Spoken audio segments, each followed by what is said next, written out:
वो संत देवाराम जी ने जो अपने जीवित रहते हुए जो ये आयोजन किया है, वो हमारे सारे पुण्य के कार्य उनके कार्यों में जुड़ जाए।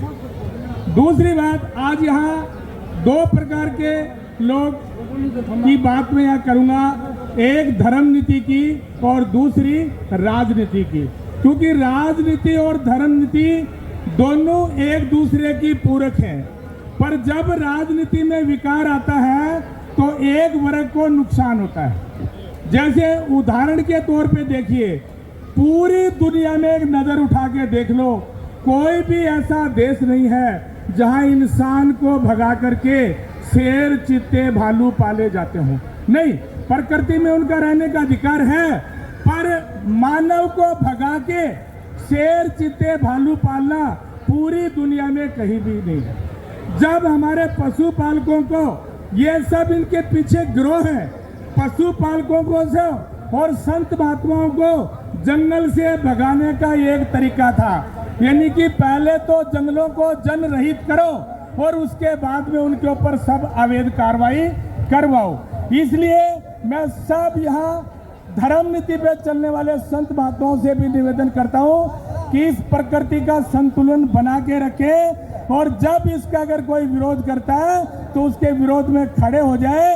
अगर इसके विरोध में हम खड़े होते तो आज संत महात्माओं को भी वहां से निष्कासित नहीं किया जाता और हमारे पशुपालकों को भी जंगलों से निष्कासित नहीं किया जाता।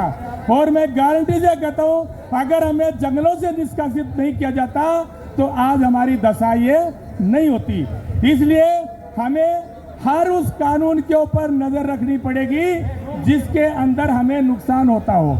इसी तरह से राजनीति के अंदर अगर मैं आरक्षण की बात करूं तो हमारे समाज को भी बिना मांगे ऑलरेडी हम ओबीसी और एमबीसी में हमारा आरक्षण है, पर बार बार उसमें कुठाराघात किया गया।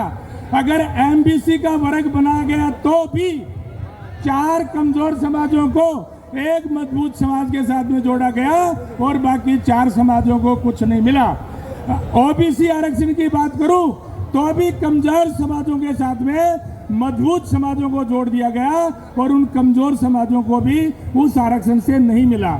मैं सभी लोगों से निवेदन करता हूं कि सींग वाली बकरी को बिना सींग वाली बकरी के साथ में चारा देने की जो व्यवस्था है, इसका विरोध करें। और हम कह रहे हैं, भले हमें थोड़ा खाना दे दो, पर हमें अलग अनाज में दे दो, हमें सींग वाली बकरियों से अलग भोजन दे दो।